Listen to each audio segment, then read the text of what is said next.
Hi guys, I hope you're all okay. Today's lesson is going to focus on recording audio to use as a tool for analysing your own playing. Today's lesson isn't about getting the best sound possible, so all you'll need is a device that has an audio recorder. So I'm going to use my iPhone, the voice memo feature on my iPhone, but you could use, if your phone doesn't have a recording feature, just a voice recorder or a small microphone, anything like that. And I would also recommend getting some software that you can slow down audio files with. So I'm going to use one called Amazing Slowdowner, which is just an app that I downloaded on the App Store. I think the version I'm using is about £12, so roughly about $15, but it's definitely worth the money.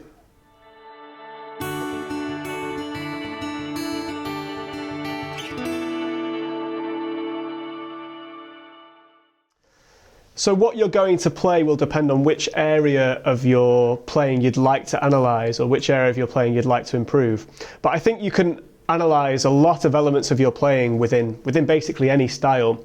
I'm going to play 4-bar phrases within a rock style, and I'm going to stay with sort of 3 bars of a groove, a fairly solid groove, and then in the 4th bar I'm going to go into fills.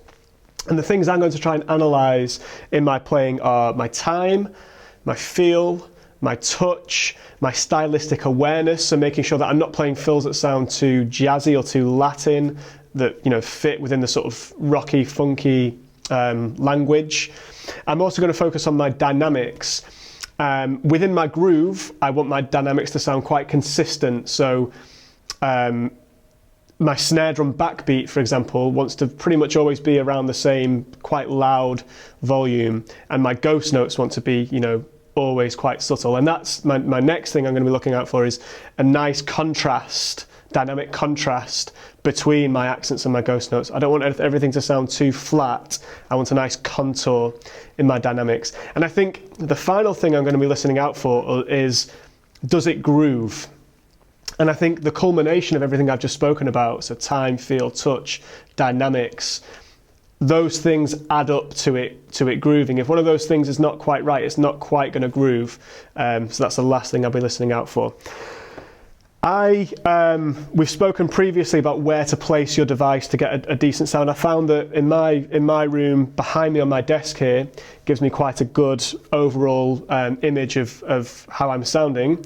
So all you're going to do is, in my case, I'm going to look for my audio recorder. I can never find my voice memo, so I have to search every time. Voice memos, there we go. So I've got those up there. I'm going to click record, I'm going to play, and then we'll get on to analysing it. Okay, here we go. 1, 2. 1, 2, 3.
On Amazing Slowdowner, I'm going to slow it down to, let's say, 70% tempo. You can go as slow as you want.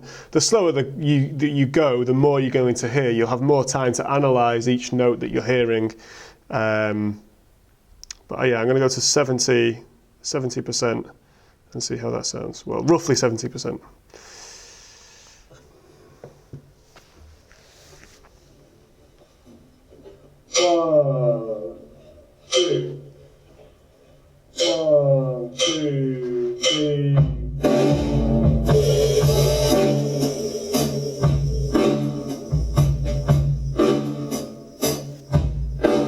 And as I'm going through this, I'm going to make notes on this document that I've created here. And this is what I really recommend you doing, because when you're just listening and trying to make notes in your head, you know, no matter how good your memory is, you're not going to remember everything that you've thought about. So it's better to get it down on a page. So the first thing is, I think that my dynamics within my groove, my backbeat sounds fairly consistent so far. So that's good, I guess. And this is the thing, don't just always slate yourself. Comment on the things that you're doing well as well. You know, there was plenty I wasn't doing well, but it is also important to say which things were okay. And so far, I think the backbeat was fair. So the snare drum on 2 and 4 was fairly consistent.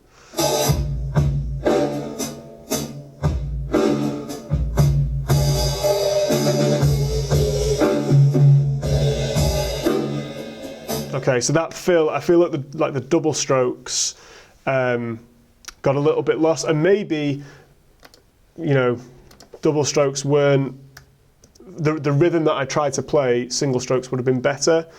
Maybe replace double stroke rolls with singles, so it sounds more rocky, because after all, I'm trying to play like a rocky sort of thing now. And also the dynamic console within groove and fills. I think I went to play double strokes there with the intention of playing them more quietly, and they came out a bit too loud. If you decide to play double stroke rolls as a lead into an accent, keep them softer.